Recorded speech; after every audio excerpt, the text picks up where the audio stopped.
안녕하세요. 안전한 투자로 편안한 노후 준비 중경투TV입니다. 네, 6월 4일 화요일입니다. 비트코인 68,700달러 플러스 1.5%, 이더리움 3,700달러, 3,800달러 여전히 회복 못하고 있고 알트코인도 큰 변동은 없고요. 6월 6일 유로 금리 결정까지 얼마 안 남으면서 비트코인만 7만 달러 올랐다가 조정 중인데 나스닥도 이번 주 첫 장 플러스로 시작입니다. 엔비디아 장중에 플러스 5%또 오르면서 주도주로서 비트코인, 빅테크 모두 캐리하고 있고요. 비트코인 도면스 보면 약간 상승으로 비트코인 상승은 했지만 이더리움 도면스 내려가고 알트코인도 자발트 위주로 하락이 큽니다. 바이낸스에서 거래량 낮은 작코인들 정리한다고 상장 폐지 코인들 공지 올리고 중소 알트코인들 크게 흔들리고 있고요. 바이낸스는 이례적으로 공식 블로그 통해서 6월 17일까지 4가지 코인 상장 폐지한다고 업로드를 했습니다. 웨이브, 오미세고, 낸코인으로 메인 알트는 아니지만 한 번쯤 들어본 알트이고 2021년 불장에서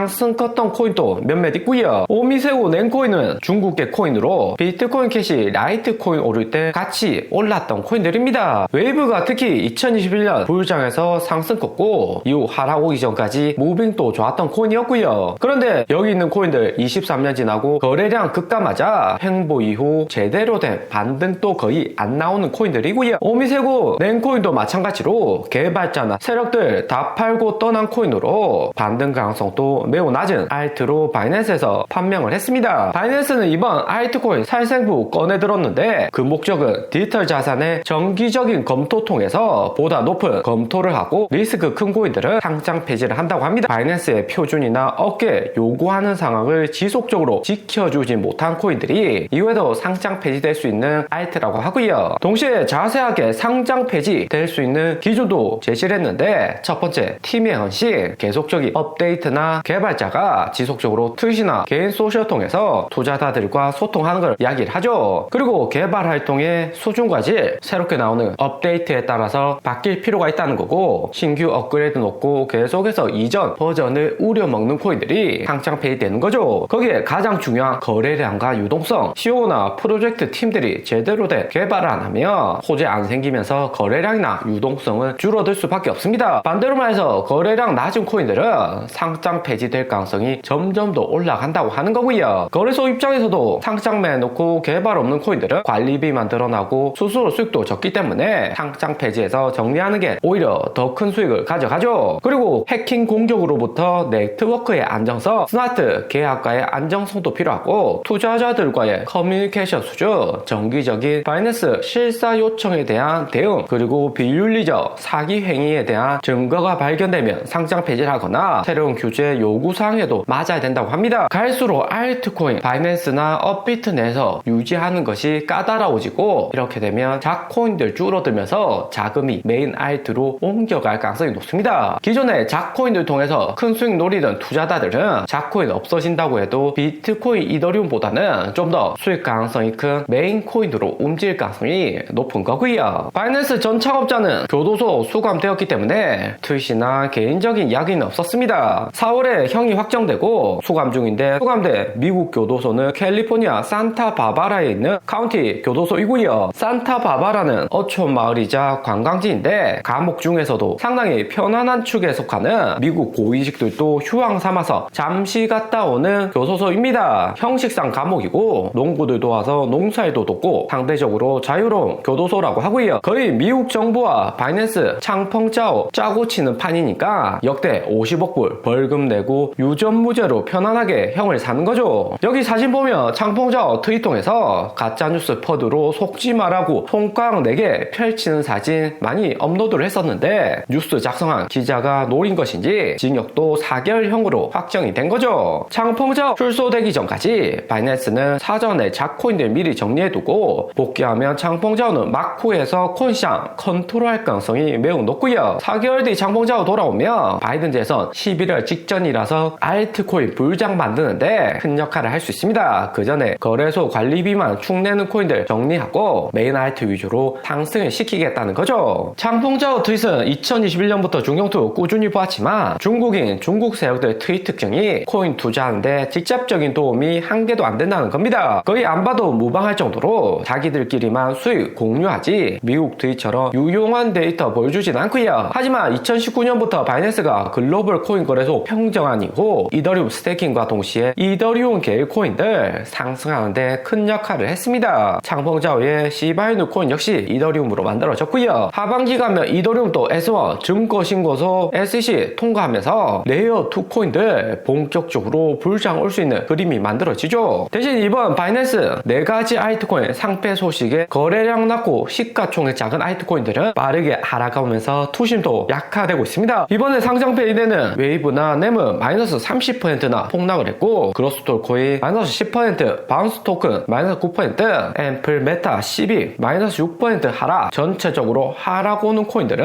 한 번쯤 들어본 작코인들 위주로 폭락이 큽니다. 대신 리플이나 이더리움 클래시, 폴리곤, 엑시인 BT는 약간씩 상승하면서 작코인들에서 빠져나간 자금들이 메인 알트코인으로 움직이고 있고요. 외부 코인 차트 보면 여기 초록색 라인까지 빠진 건데 2022년 폭락 오고 그 바닥까지 내려간 거죠. 바이낸스가 글로벌에서 가장 큰 거래소고 업비트, 빗썸, 바이비트에서는 여전히 거래는 가능하더라도 이후 바이낸스 이하의 거래소에서도 점진적으로 상장 폐지될 가능성은 매우 높습니다. 그리고 새벽 동안 민코인메데가 키스일 게임스탑 주식 1억 6천만 불 매수했다고 트윗 올리면서 게임스탑 주식은 장중에 플러스 20% 상승한 듯 다시 한 번 더 밈 주식들 들썩이고 있습니다. 코인시장은 당장에 바이낸스의 알트코인 살생부로 인해서 좀 더 눈치는 보고 있지만 미국 주식 위주로 먼저 개인 투심이 돌아오고 있고요. 키스일이 올린 이번 게임스탑 매수 자세히 보면 21달러에 1억 1천만 불 게임스탑 주식을 매수했고 게임스탑 콜옵션에 6,500만 불 투자를 했습니다. 최소 21달러 이상 상승할 가능성이 매우 높다고 이야기하는 거고요. 애프터장에서도 플러스 8%로 30달러까지 올라갔습니다. 키스일 복귀하고 게임스탑 주식 차트 보시면 올해 5월 10달러까지 바닥 찍었다가 30달러 3배까지 상승한 모습이고요. 2021년 불장 100달러보다는 낮은 수준이지만 다시 한 번 더 개인 투심이 돌아온다는 점 키스일의 복귀로 알 수가 있습니다. 이렇게 게임스탑으로 개인 투자자들 관심이 집중이 되면 이후 민코인이나 알트코인으로 대거 투자자들 돌아갈 가능성이 높고요. 대신 2021년보다는 개인 투자자들 투자할 여력 잡고 21년 한번 이렇게 불장 왔다 폭락 오는 작도 경험해봐서 투자되는 자금은 21년보다는 작을 가능성이 상당히 높죠. 올랐다가 다시 한 번 더 빠질 가능성이 상당히 높아집니다. 그리고 코인 역시 도지코인이나 시바이누 코인 당장에 큰 상승 안 보이지만 도그코인 올해 4월 상장된 새로 민코인은 장중에 플러스 16% 상승하면서 민코인 중에서도 이전에 올랐던 코인이 아닌 새로운 민코인 위주로 약간씩 반등이 나오고 있고요. 도그코인이 시바이누나 도지코인, 민코인 세력들 자금 일부 가져놓은 건데 특정 유명 인사가 밀어주는 코인이 아니기 때문에 더 오를지는 좀 더 지켜볼 필요가 있습니다. 그리고 엔비디아는 장중에 플러스 5%까지 상승하면서 1150달러 주가가 되었고요. 1000달러도 비싸다 이야기했었지만 주말 동안 젠슨원 CEO 4세대 AI 그래픽 루빈을 소개하면서 이번 주 장 시작하자마자 더 올랐습니다. 루빈 그래픽 처리 장치는 2026년부터 양산할 예정이라고 하고요. 엔비디아 이번 1150달러 주가 상승으로 시가총액은 2.8 트릴리언까지 상승을 했습니다. 애플 2.9 트릴리언 직전이고 마이크로소프트 3 트릴리언도 얼마 남지 않았고요. 엔비디아, 마이크로소프트 주축으로 해서 상승한 AI 산업이 이대로 계속해서 수요 증가하면서 상승한다면 엔비디아가 마이크로소프트 넘길 가능성은 상당히 높아집니다. 대신 급등했다가 수요가 제대로 확인되지 않고 수익도 작다는 게 확인되면 엔비디아 폭락하면서 전체 시장도 끌어내릴 가능성이 상당히 높죠. 올해까지는 수요가 살아있고 가장 핵심은 내년 엔비디아 실적이 될 듯 합니다. 오늘의 영상은 여기까지입니다. 좀 더 디테일한 투자 정보가 필요하신 분들은 커뮤니티로도 자료가 공유되니까 멤버십 가입과 구독 부탁드립니다. 감사합니다.